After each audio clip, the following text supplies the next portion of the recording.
I thought episode 1 was bad, but episode 2 makes me wish Riri and Kate had survived, because we're stuck with Shang-Chi and Marvel's Katie. Episode 2 starts with the city in chaos from a zombie outbreak, but it's not just zombies. Giant bugs, giant birds, giant zombies, and even giant people. You know he's probably stepped on some. Awkwafina and Shang-Chi fight their way through the city and make their way to an FBI agent. I think it's the guy from the movie The Director, I can't be too sure. But I can tell you this much, I like it more than Shang-Chi and Awkwafina combined. The FBI agent is about to be eaten by a giant zombie. But before the giant zombie can save us from one of the most bland and uninteresting characters in the Marvel Universe, and the most annoying, Marvel's Katie, the giant zombie is hit in the face by missiles from a helicopter. And in that helicopter is Shang-Chi's dad. He jumps from the helicopter and lands in the horde of zombies and starts tearing through them. Can we please just follow this guy? He's way more interesting than Shang-Chi and Marvel's Katie. A little bit of good news, Shang-Chi is bitten. Maybe things are gonna start looking up. And in a little bit of bad news, his dad saves him by putting the 10D rings. That stops the virus from spreading. And then he kinda just dies. I mean, I get it. If my son was Shang-Chi, I'd want to wrap things up too. Man, this version of the virus really sucks. In the comics, even Wolverine's healing factor couldn't beat it. But some D-rings can beat it? Also, later on in the episode, you see that he didn't need to use all the rings to stop the spread of the virus. I think he's just stupid. He could have kept fighting. FBI guy, Shang-Chi, Awkwafina, yay, Awkwafina, make it to the chopper. And we get a look at the team we're following for this episode. We have the previous 3 I mentioned, a ninja guy, bald lady, beard guy, and lady. It cuts to 5 years later. And it's Mad Max, they're doing Mad Max. But something truly horrifying happens. Awkwafina sings. Don't worry, I'm not that evil. I won't subject you to her screeching. I pity you poor fools that watched The Little Mermaid. After I skip the song, seriously, I just skipped through that entire crap, the Skrulls attack. Most likely, they heard the terrible singing and they're trying to save us from the terrible singing. Also, like I said previously, we see here that he just needed 1 ring to stop the virus. See? The dad went, "My son sucks so much, I'd rather die." The group make it to a safe zone and use cows that they were transporting as a bargaining chip to enter. Oh, and here's some Marvel humor. Oh yeah, lots of cows. That might do it. Are you kidding me? It might do it? Yeah, when's the last time you had a hamburger? Okay, that's what I thought. Hey. Conveniently, the group we're following right now bumps into our previous group. And the Red Guardian is the only one who reacts the way you should when you see someone with a zombified limb. Not a problem, my friend, huh?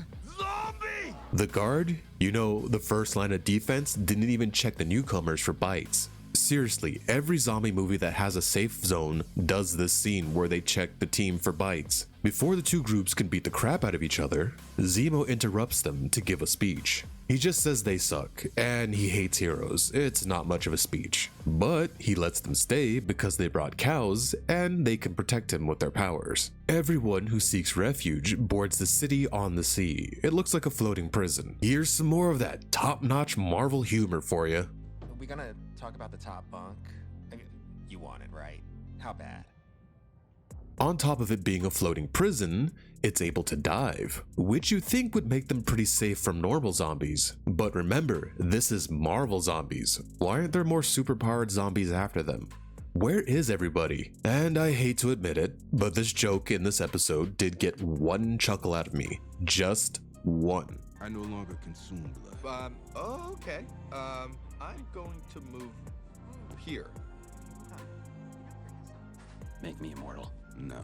But we see they aren't safe. Namor's people are trying to claw their way into the belly of the ship, but it looks like the walls are way too strong for them, so Black Panther Lady activates Namor. This is another thing that's bugging me from the comic. Why is Scarlet Witch just controlling everyone and activating them, like they're some sleeper cells? It's just so boring and uninteresting. In the comic, they're able to talk to each other. You get to learn what's going on with them, how they have to eat because of the hunger. But eventually, if they're able to fight the hunger, it'll go away. But it looks like they're just puppets in this, which is really lame. Back to our heroes. Zemo backstabs them and locks them in their cells, and tells them his dirty little secret. They feed people to Namor, and he ejects them. Kamala Khan puts up a barrier to stop them from drowning immediately, and that barrier saves their lives because when Namor rushes them, he pushes them right back into the ship. I know this is supposed to be scary, but those teeth, they look like little baby shark teeth. He can't do anything with those little chompers. Before Namor can wreak havoc, they seal him in a Hulk containment cell. The other zombies break in, and everyone has to fight for their lives to fend them off. Baron Zemo tells everyone to get to the escape pods and save themselves. Except for the heroes, he leaves them to rot. And now I'm rooting for Zemo. If he takes out both of these unlikable groups, except for Blade is always cool, I will count that as a W. Elena is able to hack through the door, and they're able to get into the hallway of the escape pod, but they're not at the escape pod just yet. Namor catches up to them and lunges himself at them. Kamala Khan puts up a barrier just in time. You know what?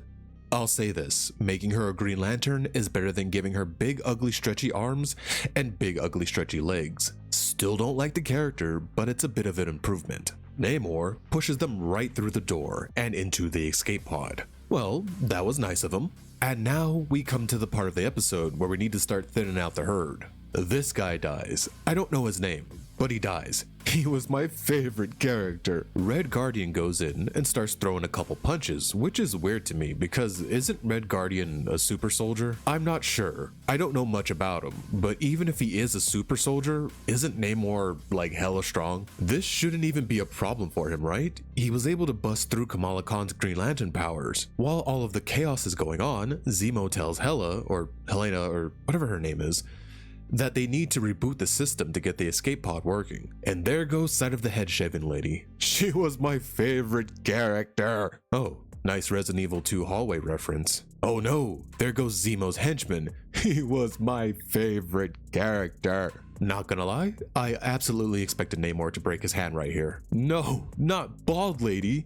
She was my favorite character. Namor decides to let Kamala Khan ram her fist down his throat because she's holding on to the MacGuffin. Before he can get through her Green Lantern armor and chomp down on her flesh, she turns it into a giant spiked crystal ball thing and chomps down on Namor's head. Well, why the hell didn't she do that in the first place when she was pushing him back? They make it to the escape pod and the door closes behind them without Yelena. She decides to sacrifice herself and pours one out for the homies.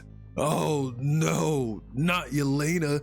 She was my favorite character. Although, if I'm being completely honest, I would take her over Shang-Chi and Awkwafina. Hell, I would take anything over Awkwafina. I would take an empty milk carton over Awkwafina. I feel like it'd be more useful to me in the long run in this situation. The floating city sinks, and what's left of the two teams is merged together, and they set course for New Asgard.